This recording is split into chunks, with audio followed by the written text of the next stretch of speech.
అందరికీ నమస్కారం. నేను Swarupa Potlapalli. Welcome to trending topic.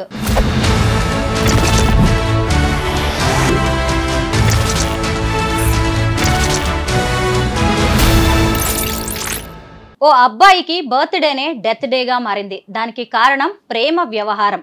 అమ్మాయి తండ్రే ఆ అబ్బాయిని గొడ్డలితో నరికి చంపినట్టుగా తెలుస్తోంది. పెద్దపల్లి జిల్లాలో జరిగిన ఈ ఘటన కలకలం రేపుతోంది. సూర్యాపేట జిల్లాలో జరిగిన కృష్ణ పరువు హత్యను మర్చిపోక ముందే అనేక రకాలైన ఇలాంటి ఉదంతాలు చోటు చేసుకుంటూనే ఉన్నాయి. మరోవైపు అమృత ప్రణయ్ కేసులో 5గురికి జీవిత ఖైదు, ఒకరికి ఉరిశిక్ష పడింది. అయినా సరే ఇలాంటి ఘటనలు మాత్రం ఆగట్లేదు. ప్రస్తుతం నాతో పాటు సోషల్ యాక్టివిస్ట్ కృష్ణకుమారి గారు ఉన్నారు. ఆవిడతో మాట్లాడి ఈ కేసు గురించి అనేక విషయాలు తెలుసుకుందాం. నమస్తే కృష్ణకుమారి గారు. చూసారు కదా, చిన్న పిల్లోడు బర్త్డే చేసుకున్న కాసేపటికే అమ్మాయి తండ్రి వచ్చి గొడ్డలితో ఆ అబ్బాయిని నరికి చంపాడు. ఇంత చిన్న పిల్లల మీద పరువు హత్యలకు పాల్పడ్డాన్ని మనం ఎలా చూడాలి? ఒకటండి, మొదటి నుంచి నేను ఈ పరువు హత్య అనే మాటను చాలా తీవ్రంగా వ్యతిరేకిస్తున్నా. పరువు హత్య కాదు ఇది, కుల దురహంకార పొగరుబోతు హత్య ఇది. మాకు డబ్బులు ఉన్నాయి, మేము అగ్రకులము, మా ఇష్టము అనే ఒక విధానంలో జరుగుతున్నాయి తప్పితే ఇవి పరువు హత్య కాదు. అసలు ఇప్పుడు పరువు పోవడం ఏంటండి నాకు అర్థం కాదు. ఇప్పుడు కులాంతర వివాహం చేసుకుంటే శిక్ష అని ఏమైనా ఉందా అంటే అసలు వీళ్ళ రాజ్యాంగం ఏంటి? అసలు మనకు అందరికీ ఆమోదించిన రాజ్యాంగం ఒకటి ఉంది, దాని ప్రకారమే శిక్షలు పడతాయి. ఇప్పుడు ఎవరన్నా ఒక అమ్మాయి అబ్బాయి కులాంతర వివాహం చేసుకుంటే వాళ్ళకి శిక్ష వేస్తున్నారా? లేదు ఒక వ్యక్తిని హత్య చేస్తే శిక్ష వేస్తున్నారా? చూస్తూనే ఉన్నాం కదా. నిన్నగాక మొన్న మా అమృత ప్రణయ్ కేసులో ఏం జరిగిందో మనం చూసాం కదా. అలాగే ఇప్పుడు ఆ అమ్మాయి కూడా కేసు పెట్టింది. ఎవరు? కృష్ణ బంటి భార్గవి కూడా కేసు పెట్టింది. అది కూడా సీరియస్గానే నడుస్తుంది. ఫాస్ట్ ట్రాక్లో చేయాలని అడుగుతున్నాం మేము. మరి అలాగే హేమంత్ అవంతి కేసు నడుస్తుంది. అక్కడ కూడా మంచి సెంటెన్సే వస్తుంది ఖచ్చితంగా. మంచి సెంటెన్స్ అంటే దురదృష్టకరం. ఇప్పుడు నలుగురికి ఇలాంటి శిక్షల వల్ల భయం వేస్తుందనో భక్తి వస్తుందనో మారతారను అనుకుంటే శిక్షలదే, చావులదే, ప్రేమలదే. దీనికి ఫుల్ స్టాప్ కావాలి అంటే మన సమాజంలో కులాల పట్ల మతాల పట్ల అంతరాలు పోనంత వరకు శిక్షలు ఎన్ని వేసిన ఇలాగే జరుగుతాయి అనిపిస్తుంది. కృష్ణకుమారి గారు, ఇక్కడ ఈ కేసులో సాయి కుమార్ అనే అబ్బాయికి పట్టుమని 18 ఏళ్ళు లేరు.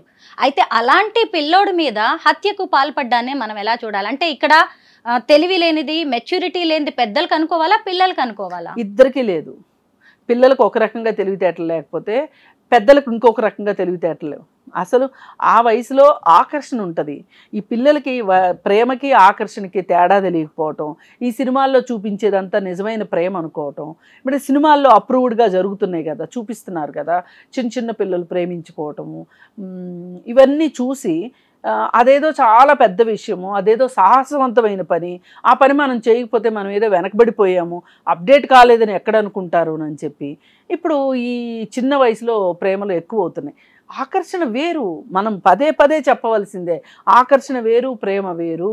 మీకు ఆ తేడా తెలియనంతసేపు పిల్లలకంటే తెలియలేదు, మీకెక్కడ తెలియలేదు. ఏదో ఆకర్షించబడ్డారు, చెరకూరు వెళ్ళిపోయారు అనుకోండి, ఆకర్షణ మాయమైపోతుంది. ప్రేమ అయితే నిలబడుతుంది కానీ ఆకర్షణ మాయమైపోతుంది.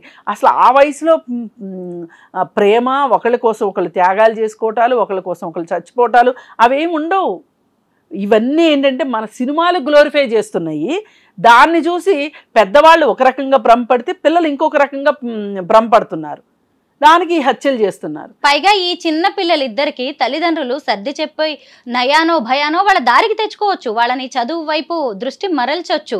ఇన్ని అవకాశాలుండి కూడా చంపడమే ఫైనల్ లక్ష్యం అనుకున్నారంటే వాళ్ళ మెంటాలిటీ ఎలా ఉందో చూడండి. పొగరు, నా కూతురు యువరాణి, నా కూతురు బంగారు తల్లి, నా కూతురు జోలికి వస్తాడా వాడు, పైగా కులం తక్కువ వాడు, ఇదే ఆలోచిస్తారు తప్పితే వాళ్ళు అసలు నా కూతురు కూడా ఇష్టపడింది అనే ఒక జ్ఞానం ఎందుకు లేదు?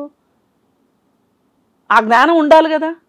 అసలు నీ కూతురే ఇష్టపడినా కానీ నీ కూతురుని చంపే హక్కు కూడా నీకు లేదు. ఒక తండ్రిగా నీకు బాధ్యతలు ఉంటాయి, అంతేగాని చంపే హక్కు అయితే ఉండదు.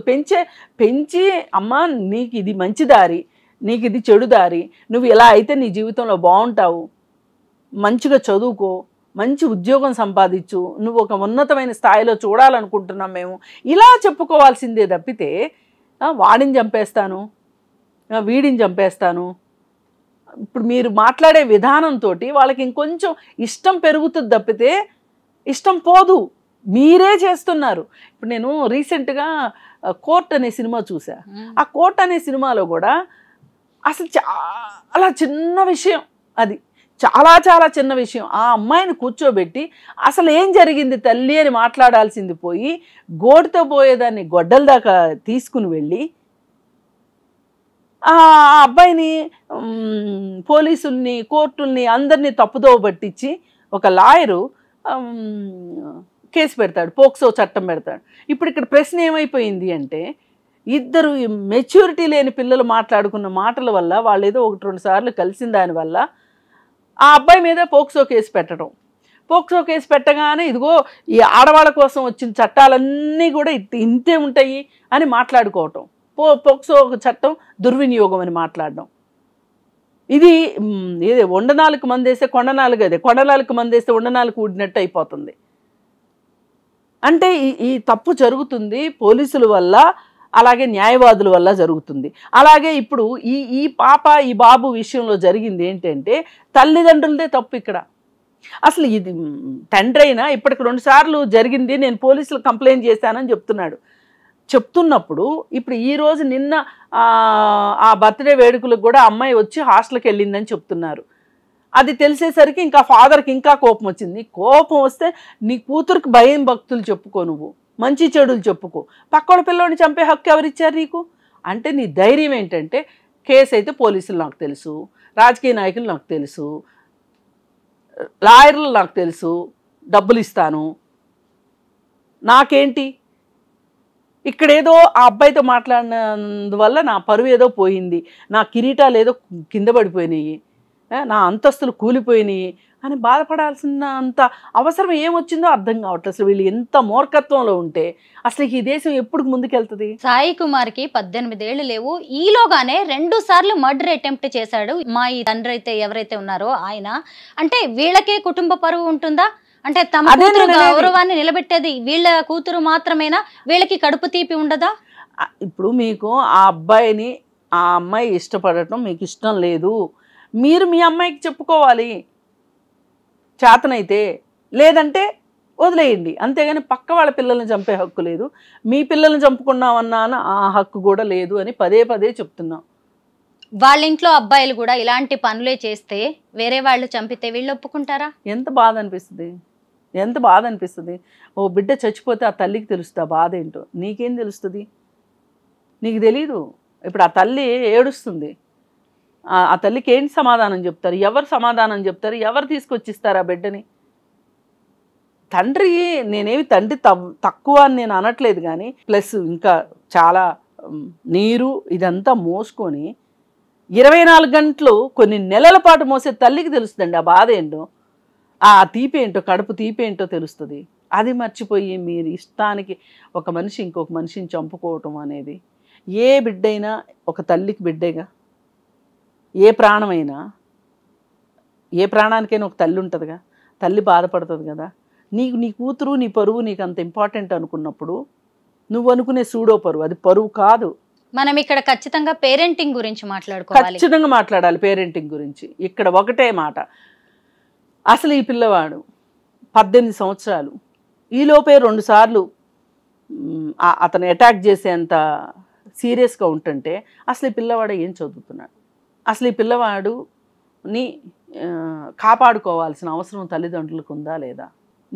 ఇప్పుడు నీ పని ఏంటి? నీ బాధ్యత ఏంటి? అసలు పిల్లలకు కూడా బాధ్యతలు ఉంటాయి, పెద్దోళ్ళకే కాదు పిల్లలకు కూడా ఉంటాయి బాధ్యతలు. ఇప్పుడు కన్న తండ్రి చదువు చెప్పిస్తున్నాడు, తిండి పెడుతున్నాడు, పుస్తకాలు కొనిస్తున్నాడు, ఫీజులు కడుతున్నాడు, యూనిఫామ్లు కొనిస్తున్నాడు, ఇన్ని చేసే తండ్రి మాట నువ్వు చేయాల్సింది ఏంటి? ఒక్కటే పని, చదువుకోవటం ఒక్కటే. తండ్రి ఇన్ని చేస్తుంటే నువ్వు చేసేది ఇదొక్కటే. అసలు నీకు చదువుకోవటానికే తీరిక దొరికిందా? సినిమాలు చూడడానికి తీరిక దొరికిందా? ఇలా అర్ధరాత్రి రోడ్ల మధ్యలో కూర్చొని బర్త్డేలు చేసుకుంటానికి నీకు టైం దొరికిందా? మరి చదువు ఏమైంది? చదువు ఎవరు చదువుతారు? అదేమంటే ఒక్కరోజేగా అంటారు. అసలు నాకు ఈ బర్త్డే పార్టీలు, ఈ రోడ్ల మీద చేసుకోవటాలు, కేకులు మొహాన పూసుకోవటాలు, ఇవన్నీ ఎంత నాన్ సెన్స్గా అనిపిస్తున్నాయంటే, ఒక కేక్ కొనాలంటే ఎంత అవుద్దండి? 500 రూపాయలు. ఇక్కడ వీళ్ళ బ్యాక్గ్రౌండ్స్ చూస్తే 500 రూపాయలకి ఎత్తుక్కునే తల్లిదండ్రులు, తండ్రి ఒక పనికి తల్లి ఒక పనికి వెళ్తా ఏదో ముచ్చట పడుతున్నారు కదా అని చెప్పి పిల్లలకు కావాల్సిన వాళ్ళ రెక్కలు మొక్కలు చేసుకుని రక్తం చిందించి డబ్బులు సంపాదిస్తే ఈ పిల్లలు చేస్తుంది. వీళ్ళకి బూట్లు కావాలి, బ్రాండెడ్ బట్టలు కావాలి, ఫ్రెండ్స్తో పార్టీలు కావాలి, ఇవన్నీ కావాలి. మేము అబ్బాయి సంగతి అట్టు పెడితే మరి ఇప్పుడు అమ్మాయి గురించి కూడా మనం మాట్లాడుకోవాలి. ఆ తండ్రి తన కూతురికి చెప్పుకోవాలి కదా, జీవితం అంటే ఇలా ఉండదు, ప్రేమ ఇవన్నీ ఇప్పుడు కాదు. పైగా ఈ ఏజ్లో పిల్లల్లో కూడా హార్మోనల్ చేంజెస్ చాలా ఉంటాయి. వాటిని అలా చూడాలి, ఆరోగ్య పరిణామాలుగా చూడాల్సింది పోయి తల్లిదండ్రులు కూడా ఇంత సీరియస్గా తీసుకోవడం ఈ ప్రేమ వ్యవహారాలను. అసలు ఈ వయసులో వద్దన్నది చెయ్యాలి అనే ఒక పంతం ఉంటుంది పిల్లల్లో, అమ్మాయిలు కావచ్చు అబ్బాయిలు కావచ్చు. ఆ పంతమే ఇక్కడ దాకా తీసుకొచ్చింది అనిపిస్తుంది నాకు. ఆ అమ్మాయికి మీరు పదే పదే వద్దు వద్దు అంటుంటే అతనే కావాలి అని అనిపిస్తుంది. అతనితో సరదా కావాలనిపిస్తుంది. అంటే నా తల్లిదండ్రులు వద్దన్న పని నేను చేస్తున్నాను అంటే ఆ పిల్లకి తను చాలా ఏదో ఒక గొప్ప కార్యక్రమం చేస్తున్నట్లు, అదేదో ఆ గొప్ప కార్యక్రమం చేసేదేదో బాగా చేసేదేదో ఎంసెట్లోనో లేకపోతే ఇంకో చదువులోనో ఇంకో దాంట్లోనో ఇంకొక యాక్టివిటీస్లోనో పార్టిసిపేట్ చేస్తే ఆ ఎనర్జీని అంతా అక్కడ వాడితే భవిష్యత్తుకి పునాదులు పడతాయి. ఇప్పుడు పెళ్ళి ఏముందండి, 25 ఏళ్ళ తర్వాత చేసుకోవచ్చు, 20 ఏళ్ళ తర్వాత చేసుకోవచ్చు, ప్రేమించుకోవచ్చు, పెళ్ళిళ్ళు చేసుకోవచ్చు. ముందు జీవితాల్లో స్థిరపడాలి కదా అని ఉండాలి కదా. సపోజ్ ఇంకో మాట అనుకుందాం, ఇప్పుడు ఈ అబ్బాయికి 21 ఏళ్ళు వచ్చినాయి అనుకుందాం, ఈ అమ్మాయికి 18 ఏళ్ళు వచ్చినాయి అనుకుందాం. సరే వీళ్ళిద్దరూ మేము మేజర్ అయిపోయాము, మేము పెళ్లి చేసేసుకుంటాము అని చెప్పి బయటకు వచ్చేసారనుకోండి, ఏం తింటారు చెప్పండి? ఆ రేపటి గురించి ఆలోచించారు. ప్రేమతోనే బతికేస్తారా వీళ్ళు? ఈ తత్వం కూడా పోవాలి పిల్లల్లో. ఇప్పుడు కులాంతర వివాహాలు, మతాంతర వివాహాలు అనేది కాస్త పక్కన పెట్టేసేసి అసలు మన భవిష్యత్తు ఏంటి, మనం ఎవరి మీదైనా ఆధారపడి బతుకుతామా? ఇప్పుడు మనము తల్లిదండ్రుల మీద ఆధారపడతాం కాబట్టి, పిల్లలు మన మీద ఆధారపడతారు కాబట్టి మనకేదో వాళ్ళ మీద హక్కు ఉందని ఫీల్ అవుతాం. తప్ప ఒప్పు అనేది పక్కన పెట్టండి, హక్కు ఉందని ఫీల్ అవుతాం. మరి అలాంటప్పుడు వాళ్ళకి హక్కు ఉంది అని అనుకుంటున్నారు అన్నప్పుడు, ఆ హక్కు వద్దు అనుకున్నప్పుడు వాళ్ళ మీద ఆధారపడకుండా కూడా బతకాలి. అసలు పెద్దలు అక్కడ దాకా వెళ్ళనిస్తున్నారా పిల్లల్ని? టీనేజ్లోకి వచ్చినప్పుడు పిల్లల్లో చాలా చేంజెస్ వస్తాయి. మన మాట వినరు, అలాగే చదువు మీద శ్రద్ధ ఉండదు. మామూలుగా జెండర్ అనగానే కూడా వాళ్ళు అట్రాక్ట్ అవుతూ ఉంటారు.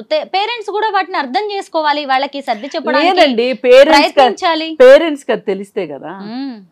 ఇప్పుడు ఒక మనిషిని చంపాలి అనేంత మొరటితనం ఉన్నప్పుడు ఇవన్నీ ఎందుకు ఎక్కుతాయి వాళ్ళకి? ఆడపిల్ల అంటే వాళ్ళ ఆస్తి, అంతే. వాళ్ళ మాట వినాలి, వాళ్ళు చెప్పిన వాళ్ళనే ప్రేమించాలి. ఒక ఆడపిల్లని కాపాడుకోవటానికి, ఒక ఆడపిల్లకి చుట్టూ రక్షణ వలయం లాగా ఉండటానికి ఒక బాబాయ్ వచ్చేస్తాడు, ఒక మేనమామ వచ్చేస్తాడు, ఒక అన్న వచ్చేస్తాడు, వేలడంత లేని తమ్ముడు వచ్చేస్తాడు, తండ్రి, వీళ్ళందరూ కలిసి. అందుకే వీళ్ళందరూ కలిసి ఒక పంజరంలాగా అయ్యి లోపల పెడతారు. కాబట్టి ఆమె ఎప్పుడు అవకాశం దొరుకుతుందో పారిపోదామని చూస్తుంది. అదే మీరు ఫ్రీగా ఉండనివ్వండి, ఎక్కడికి పోరు. మీరు అమృత ప్రణయ్ కేసు చూడండి, భార్గవి కృష్ణ, అవంతి, తర్వాత హేమంత్ కేసు, హైదరాబాద్ సరూర్ నగర్లో జరిగిన అశ్విన్ నాగరాజు కేసు. ఇందులో ఎక్కడ చూసినా కానీ ప్రేమ పెళ్లిళ్ళు చేసుకున్న అబ్బాయిలనే చంపేశారు, అమ్మాయిలను మాత్రం అలా ఉన్నారు. ఎందుకంటే వాళ్ళు తమ పరువు, తమ ప్రతిష్ట, వాళ్ళని ఇంకెవరు టచ్ చేయకూడదు. తమ బిడ్డలు మోడుల్లా తమ కళ్ళెదుట ఉన్నా పర్వాలేదు, కానీ వాళ్ళకి నచ్చిన వాళ్ళని పెళ్లి చేసుకొని ప్రేమించకూడదు, పెళ్లి చేసుకోకూడదు, వాళ్ళతో జీవితాంతం బతకూడదు. మారరా ఇంకా వీళ్ళు? మారాలి అంటే, ఈ మార్పు రావాలి అంటే దీనికి సంబంధించి కఠినమైన చట్టాలు రావాలి. ఒకటి ఇది ఏంటి, ఇప్పుడు వీళ్ళ మీద హత్య కేసే మోపారు ఎవరిపైన, అమృత ప్రణయ్ తాలూకు కేసులో. ఇది ఒక కులోన్మాద హత్య, లేదు అంటే ఒక మతోన్మాద హత్య అని ఎక్కడ చట్టం లేదు. అది రావాలి. అది వచ్చిన రోజునే ఎంతో కొంత వీటి కోసం ఒక స్పెషల్ కోర్టు పెట్టి ఫాస్ట్గా, ఇప్పుడు ఈ సంవత్సరం మొదట్లో జరిగింది అనుకోండి, సంవత్సరం ఆఖరికి, ఒక సంవత్సరం చాలు శిక్షలు పడాలి. దీనికోసం అసలు ముందు రాజకీయ నాయకులు మాట్లాడాలి. ఏం నోరు తెరవరేంటి రాజకీయ నాయకులు? రాజకీయ నాయకులు ఎందుకు మాట్లాడరు అసలు? రాజకీయ నాయకులు మాట్లాడాలి కదా. ఇప్పుడు ఇలా జరిగింది, ఒక రాజకీయ నాయకుడు వచ్చి మాట్లాడిచ్చాడు అంటే ఒక ఆలోచన అయితే వస్తుంది సమాజంలో. ఇప్పుడు ఈరోజు బంటి గురించి ఒక్కళ్ళు రాలేదు, ఒక్కళ్ళు వాళ్ళ ఇంటికి వెళ్ళలేదు రాజకీయ నాయకులు, నోరిప్పి మాట్లాడలేదు. ఇప్పుడు అందుకే 3 నెలలు కూడా కాలేదు ఇది జరిగి, ఇప్పుడు ఇది జరిగింది. నిన్నగాక మొన్న అమృత ప్రణయ్ కేసులో తీర్పు వచ్చింది. అయినా కానీ మారకపోతే ఎట్లా మనుషులు? అందుకే రాజకీయ నాయకులు ఒక చట్టం చేయాలి, ఆ చట్టాన్ని సీరియస్గా ఇంప్లిమెంట్ అయ్యేటట్లు చేయాలి. మనకు అసలు ఒకప్పుడు 2 లక్షల రూపాయలు బహుమతి ఇచ్చేవాళ్ళు, ప్రోత్సాహక బహుమతి ఇచ్చేవాళ్ళు. అంటే ఏంటి? ఇప్పుడు మనకు ఒక పోటీలో గెలిస్తేనే కదా బహుమతి వస్తుంది, ఒక క్లాస్లో మార్కులు వస్తేనే కదా బహుమతి వస్తుంది. అట్లా మీరు చేసిన పని మంచి పనే. కులాలు మతాలు అంతరించిపోవాలి సమాజంలో, అందుకని చెప్పి కుల మతానికి వ్యతిరేకంగా పెళ్ళిళ్ళు చేసుకోండి అని చెప్పి అది ఒక ప్రోత్సాహంగా ఇచ్చా. ఎక్కడైనా అడ్వర్టైజ్మెంట్ కనిపిస్తుందా అండి? అంటే సమాజాన్ని కూడా సిద్ధం చేయాలి కదా మార్పులకు తగ్గట్లుగా. ఇవాళ ఈ తండ్రి సెల్ ఫోన్ వాడతాడు, ఇదే తండ్రి ఇంట్లో కంప్యూటర్ ఉంటుంది, ఇదే తండ్రి ఇంట్లో ల్యాప్టాప్ ఉంటుంది, ఇవన్నీ వాడతాం, కానీ కులం మట్టుకు అక్కడే ఉండాలి. అదే ఇప్పుడు ఇతను ఆ కూతురు గనక ఏ ఐఏఎస్ ఆఫీసర్నో ఏ ఐపీఎస్ ఆఫీసర్నో ఒక మినిస్టర్నో ప్రేమించింది అనుకోండి, ఎదురెళ్ళి పాణాసారాలు పడి పెళ్లి చేస్తారు. అలా కాకపోయినా వాళ్ళ కులం వాళ్ళని ప్రేమించినా, అతనికి ఏమీ లేకపోయినా, చదువు రాకపోయినా, ఉద్యోగం లేకపోయినా ఓకే చేసి వాళ్ళలో కలిపేసుకుంటారు. అంత లేదమ్మా, అంత లేదు. అంత మన కులం వాడైనా సరే వాడికి ఒక అంతస్తు ఉండాలి, మన ఆస్తికి తగ్గ ఆస్తి ఉండాలి అనే చూస్తారు తప్పితే లేనివాడికి ఇచ్చి ఎవరూ పెళ్లి చేయరు. అలా అంత దాకా అంత గొప్ప మనసు లేదు. కాకపోతే ఏంటి అంటే ఏమోలే కనీసం కులం ఇంటి కోతి అని ఒక మాట ఉంది, అలా అని ఏమన్నా సర్ది చెప్పుకుంటారేమో కానీ చంపేదాకా వెళ్ళరేమో. కానీ ఇక్కడ ఏంటంటే క్లియర్ కట్గా ఈ కులము అంటే కింద కులమే, ఈ కులం వాళ్ళు అసలు నా ముందు నడవడం ఏంటి? వీళ్ళకి ఇప్పుడు కుదరక ఊరుకుంటున్నారు. కానీ ఈ మహానుభావులు ఒకప్పుడు నిమ్న కులాల వాళ్ళు, అగ్ర కులాల వాళ్ళు నడిచొస్తుంటే చెప్పులు వేసుకోవడానికి లేదు, చెప్పులు ఒకవేళ కాళ్ళకు ఉంటే కూడా తీసి చంకలో పెట్టుకోవాలి. అంత దాష్టీకాలు చేసిన సమాజం మంది. అది నెమ్మదిగా మారుతూ మారుతూ వచ్చింది. ఇప్పుడైతే అంత అయితే లేదు, కానీ ఇంకా మిగతావి కూడా పోతే కానీ ఈ ప్రాణాలు నిలబడవు. ఓవైపు అమృత ప్రణయ్ కేసు చూస్తూనే ఉన్నాం, దాంట్లో ఎలాంటి జడ్జిమెంట్ వచ్చిందో చూసాము. కొంతమందికి జీవిత ఖైదు, ఒకళ్ళకి ఉరి శిక్ష.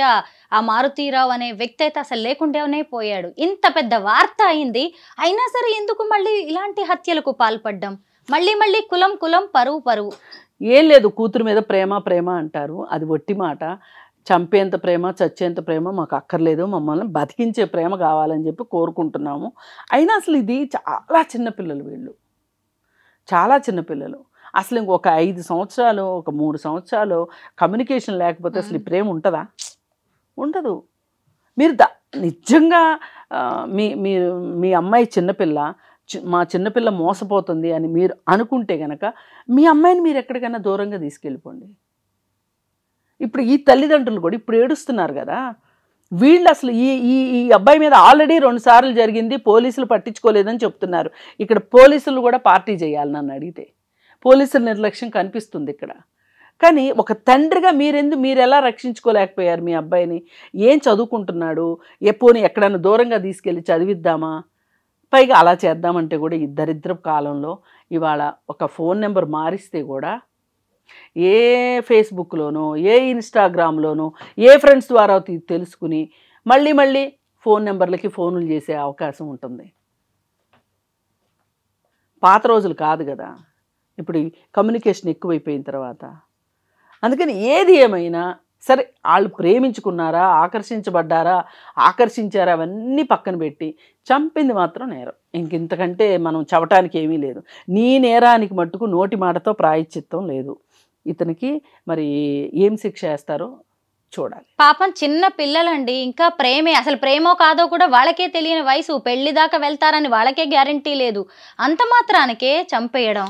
అందుకే ఇప్పుడు నేను ప్రభుత్వాలనే సూటి ప్రశ్న వేస్తున్నా. ఇప్పుడు ప్రభుత్వాలు సరైన చర్యలు తీసుకోకపోతే ఇవి ప్రభుత్వ హత్యలే అవుతాయి. కుల హత్యలు కాదు, ప్రభుత్వం హత్యలే అవుతాయి.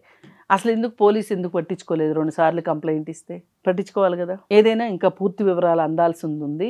ఏదైనా ఒక ప్రాణం తీయడం మట్టుకు, ముక్కుపచ్చలారని బిడ్డ ప్రాణం తీయటం మట్టుకు ఇది ఏమాత్రం క్షమించే విషయం కాదు. దీని ఎవరైతే చేశారో వాళ్ళపైన మట్టుకు కఠిన శిక్షలు ఉండాలి, ప్లస్ సమాజంలో అవగాహన కూడా. నిజమే. ఈ సాయి కుమార్ అనే అబ్బాయి హత్య మాత్రం ఎంత కలిచివేస్తుందో, అంత చిన్న అబ్బాయిని గొడ్డలితో నరికి చంపడం, అతని మెచ్యూరిటీ లెవెల్స్ ఎలా ఉన్నాయి, అతను ఎంత సైకో అనేది కూడా అర్థమవుతుంది. ఇలాంటివి అసలు మళ్ళీ జరగకూడదని మనలాంటి వాళ్ళందరం కోరుకోవాలి. థ్యాంక్ యూ సో మచ్ అండి. Thank you.